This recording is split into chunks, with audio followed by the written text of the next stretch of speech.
Hoy tenemos en nuestro espacio a alguien que tiene una conexión inigualable con muchos públicos, pero en especial con los jóvenes. Así lo ha demostrado desde su carrera como profesora de la Universidad de La Habana, como investigadora, como Premio Nacional de Historia, como acuciosa investigadora y Premio Nacional de Ciencias Sociales. Es un gusto poder recibir en nuestro programa de hoy en vivo con el Canal Caribe a nuestra querida Paquita López Ibeira. Bienvenida a nuestro programa, muy buenas tardes. Buenas tardes, gracias a ustedes. Qué gusto poder tenerte. Sé que has tenido durante estos días un amplio programa de actividades y lo que te queda, sobre todo por el recorrido por toda Cuba, ¿verdad? Así mismo. Y creo también que entre muchas de las actividades que ha tenido hay un vínculo que ha sostenido sobre todo con los jóvenes, de bibliotecología, de educación primaria, universitarios. Eso tiene que ver también con la vocación pedagógica de Paquita, con el interés de que llegue a muchos públicos lo que realiza desde la investigación historiográfica. Bueno, creo que sí, que es posible que lógicamente eso incida en estos intercambios, ¿no? Porque yo estoy convencida que no solo los historiadores, en general los científicos sociales, tenemos que trabajar desde la ciencia. Eso es una base fundamental. Pero desde la ciencia tratar de llegar al mayor público posible. Es decir, el saber, la ciencia en función de los más. Y en este sentido, siempre pienso y creo que leer a Martí y leer a Fidel también me ha dado esa convicción. Cuando Martí decía poner la ciencia en lengua diaria, estaba hablando de la ciencia, la forma de transmitirla, pero también llegar con la ciencia también en función de del más amplio público posible. Y en el caso de las ciencias sociales, pienso que eso es muy importante, porque nosotros tenemos que incidir en la sociedad, en las formas en que la sociedad asume, digamos, en el caso de historia, una historia de Cuba, cómo nos asumimos, cómo nos vemos nosotros como cubanos, nuestra sociedad actual, nuestras características, la cultura del cubano, la cubanía, todo esto lo asumimos, pero también tenemos que saber por qué somos así, y eso viene a partir de todo un devenir histórico. Entonces, yo creo que incidir en ese conocimiento es muy útil para toda la sociedad en su conjunto. Lo curioso de todo esto es que aún y cuando estamos hablando de la capacidad para hablarle y llegar a diferentes públicos, no estamos renunciando en ningún sentido a la rigurosidad de la investigación historiográfica. Para nada. Esa es la base, el punto de partida. Tú tienes que tener un proyecto con todo el rigor, metodológicamente, conceptualmente, todo.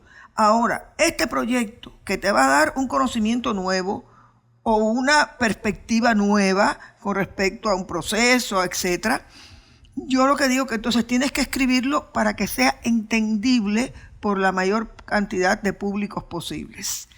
El rigor científico tiene que estar desde la arrancada, desde la concepción, pero a partir de ahí entonces tratar de llegar lo más que se pueda al público más posible. Ahí estamos viendo, por ejemplo, imágenes de todo lo que ha hecho durante estos días, el encuentro con profesores de educación primaria, de bibliotecología, y eso me hace pensar no solo en la Paquita investigadora, sino también en la Paquita que sube las escalinatas de la Universidad de La Habana y tiene un contacto directo cotidianamente con generaciones que son completamente diferentes por periodo. Claro. Eso la nutre, le ayuda también a tener una visión diferente a la hora de investigar y proponer y escribir la historia. Mira, por supuesto, cada generación, las épocas van marcando a las personas, a las generaciones. Eso es normal y eso ha pasado siempre y seguirá pasando. Entonces, esa experiencia de uno, de la conexión directa con los jóvenes, también te alimenta las inquietudes que tiene un joven hoy en un aula no son exactamente las mismas que había hace 15 años o hace 20 años. Es decir, realmente porque inclusive cambian las formas de comunicación, las mismas redes, todo esto que tenemos hoy, también influyen, inciden en cómo mirar, cómo plantearse las cosas. Y todo esto te ayuda a estarte renovando continuamente, a estarte actualizando continuamente. Y creo que eso es algo muy importante también para la forma de la comunicación. Y esos cambios y esa renovación, pero sobre todo esas transiciones que realiza para llegar a esos públicos, también tiene que ver con la manera en que hoy se investiga la historia y los desafíos que tiene la historiografía cubana teniendo en cuenta las características de los nuevos tiempos. Vamos a hacer una pequeña pausa para hablar de este tema. Yo le tengo una propuesta. Hay alguien muy cercano y muy querido para usted aquí en el estudio, es su nieta, ¿verdad? Sí, no se despega nunca de la familia, de los nietos, es Paquita, una abuela que siempre está con la familia. Entonces vamos a hablar en los próximos minutos porque le tengo una sorpresa que tiene que ver con lo que se realiza ahora mismo en el pabellón del ICAI, donde hay una maravillosa peña dedicada a los niños, a los adolescentes y a los jóvenes que ha tenido muchísimo impacto. Al regreso seguimos hablando desde la señal del Canal Caribe con Paquita López Siveira. Adelante. Ahora continúo dialogando con la invitada especial de nuestra jornada en la señal del Canal Caribe, Paquita López Siveira. Paquita, nos quedábamos hablando de un tema que creo que es fundamental y tiene que ver con las diferentes visiones que podemos imprimirle a la historiografía en la época contemporánea. Normalmente a veces le damos esa visión positivista a la historia, economía, política y sociedad, cuando la historia tiene tantas aristas que se podrían explotar. ¿Cómo lo ve usted? Bueno, mira, primero si hablamos del positivismo, el positivismo es narrar hechos o reconstruir hechos, pero no sus interrelaciones. Exactamente. Entonces, evidentemente, yo puedo asumir un aspecto de la sociedad, ¿no? Puedo asumir un aspecto, en este caso, bueno, está bien lo económico, pero eso económico yo no lo puedo ver aislado totalmente del resto. Tiene el vínculo con lo social, en fin. No podemos absolutamente extraer un fenómeno y como si fuera único.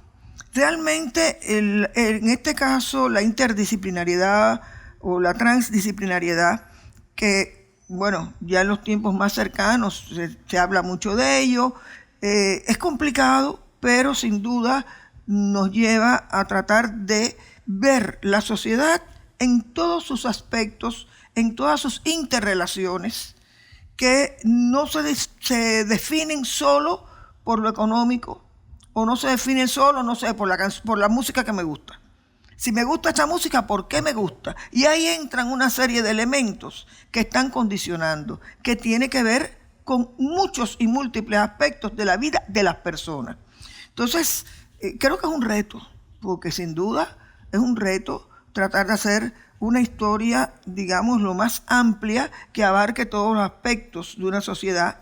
Es un reto, quizás lo podemos hacer por partes, por momentos, por periodos, pero creo que esto nos ayuda o nos ayudaría mucho a entender realmente las sociedades, cómo han ido evolucionando y cómo han llegado hasta hoy. Ahora que lo menciona, estoy pensando también en las etapas de la historia de Cuba, que tenemos deudas con muchas de ellas. Usted las ha abarcado casi todas en el trabajo que ha realizado, desde la colonia, la república neocolonial, la revolución, ha abordado la vida de Martí, junto al Centro de Estudios Martianos, pero quiero hablar en particular con el vínculo que tiene usted con la República Neocolonial y el impacto que ha tenido en la investigación de Paquita, en la visión que le imprime a esa etapa y en las deudas que tiene la historiografía con esa etapa aún en la actualidad.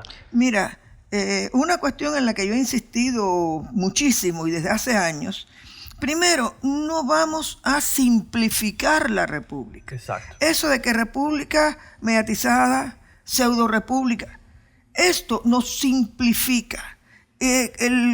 No sé, los presidentes, títeres, no. Estamos obviando los intereses que representan.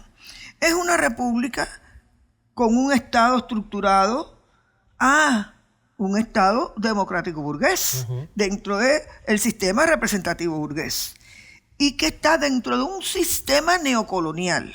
Entonces hay que estudiar esto desde esta perspectiva, es decir, es una república con todos los atributos que tiene una república, pero hay que verla en qué sistema se estructura, en qué sistema se involucra, y entonces entender aquí los mecanismos de dominación que tienen que ver con lo económico, con lo político, con lo social, con lo cultural, con todo. Y entonces entender, como te decía, que esos grupos de poder, digamos, la alta burguesía, los sectores oligárquicos, son parte orgánica del sistema. Es decir, el negocio de ellos es esa república neocolonial. Tienen su articulación con el mercado norteamericano, los grandes exportadores de azúcar y los grandes comerciantes importadores. A estos importadores no les conviene una diversificación industrial en Cuba, porque ellos importan todo y son los que venden todo esto. Es decir, hay intereses que están ahí y esos intereses son los que están determinando las actitudes, las proyecciones frente a la relación con Estados Unidos y las relaciones internas en Cuba. Entonces creo que hay que estudiarla así como sistema y no simplificarla. No simplificar. El 20 de mayo no fue una fecha fatal, no fue la fecha más gloriosa de Cuba, no fue el 24 de febrero ni el 10 de octubre, pero tuvimos una república. ¿Por qué? Porque este pueblo, bajo la ocupación militar, hizo una resistencia abrumadora y absolutamente mayoritaria a ninguna forma que no implicara que Cuba fuera una república, que Cuba fuera un Estado independiente. Y eso obligó a crear otras formas distintas de dominación, pero que incluyeron tener que aceptar la existencia de un Estado nacional. En una de esas aristas está trabajando ahora mismo Paquita, que tiene que ver con el vínculo con los Estados Unidos, la interrelación. Es un proyecto que se presentó en una primera fase, pero que todavía está en proceso. Sí, las miradas cubanas a los Estados Unidos. Lo digo siempre en plural. Hay quien lo simplifica de una sola manera. No, porque estas miradas tienen que ver con intereses, qué lugar ocupas dentro de la sociedad, qué vínculo tienes con el vecino. En fin, hay muchos elementos que inciden en esto, pero por eso son estas múltiples miradas.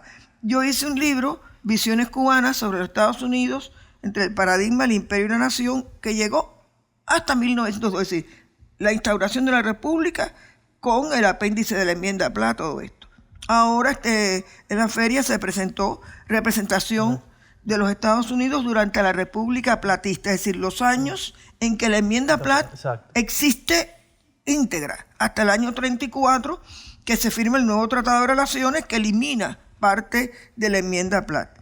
Y bueno, ahora sigo trabajando para continuar con el periodo siguiente. Es un desafío bastante arduo, pero lo importante es que llegue con esa visión multidisciplinar el trabajo que realiza Paquita a los públicos. Por cierto, voy a aprovechar que usted está aquí, porque hoy en la tarde se va a estar entregando el premio del lector. Usted lo recibió en el año 2022 con 100 preguntas sobre historia, sobre José Martí. Y la última pregunta tiene que ver con eso. El desafío que tienen los historiadores cubanos hoy de presentar todas esas investigaciones, todas esas complejidades, pensando precisamente en el consumo de los públicos. Y resultado de eso es la entrega del premio al lector a este material, que sin renunciar a la investigación historiográfica, presentó un libro que puede consumir la familia cubana. Sí, mira, realmente esa es una colección de la editorial Gente Nueva, que se inició cuando Enriquito Pérez Díaz era el director, y él pensó en la colección 100 preguntas, me pidió a mí, me dijo que él quería empezar con 100 preguntas sobre historia de Cuba. Para mí fue un reto, porque no lo había pensado, pero después dije, sí, es posible. Y entonces vas intercalando preguntas que pueden ser, digamos, de una respuesta un poco más sencilla con otras más complejas, las vas intercalando. Después, ese libro de Historia de Cuba tiene 3 ediciones, ya se puede descargar gratuitamente por internet, y realmente fue premio del lector en su momento. Después fue 100 preguntas sobre José Martí. La primera edición fue premio del lector, la segunda fue gran premio del lector. Exacto. Ahora se ha hecho una reimpresión por la editorial Gente Nueva, y después yo hice 100 preguntas sobre personalidades simbólicas en la historia de Cuba, que tengo entendido que tampoco quedan en almacén, porque digamos, es una manera de uno, a través de preguntas y respuestas, tratar de llevar ese conocimiento, no solo, digamos, la persona en sí, sino cómo se va construyendo ese imaginario, cómo va quedando también en el imaginario popular. Es decir, y por supuesto contextualizarlos, de a qué momento responden, en fin. Y creo que a mí me ha dado mucha satisfacción, sobre todo, pensar y comprobar que la gente quiere saber de historia de Cuba y quieren saber de Martí. Así es. Porque ese que fue Gran Premio del Lector fueron 10.000 ejemplares. No fue poquito, ¿eh? Y eso habla sin duda alguna del impacto que tenían los públicos, ¿no? Y que la gente quiera saber de Martí, eso es una maravilla. Y es resultado de su trabajo. No se imagina cómo le agradezco el haber compartido junto a nosotros en esta edición de nuestra revista. El abrazo muy grande, el privilegio de haber sido de alguna manera su estudiante en la Plaza Cadenas en la grabación de un material sobre el 26 de julio que también permitió al público cubano entender todo el contexto de la República. Y que fue premio. Y que fue premio también. Cogiste premio. Muchísimas gracias, de verdad que sí, por tener a Paquita hoy con nosotros.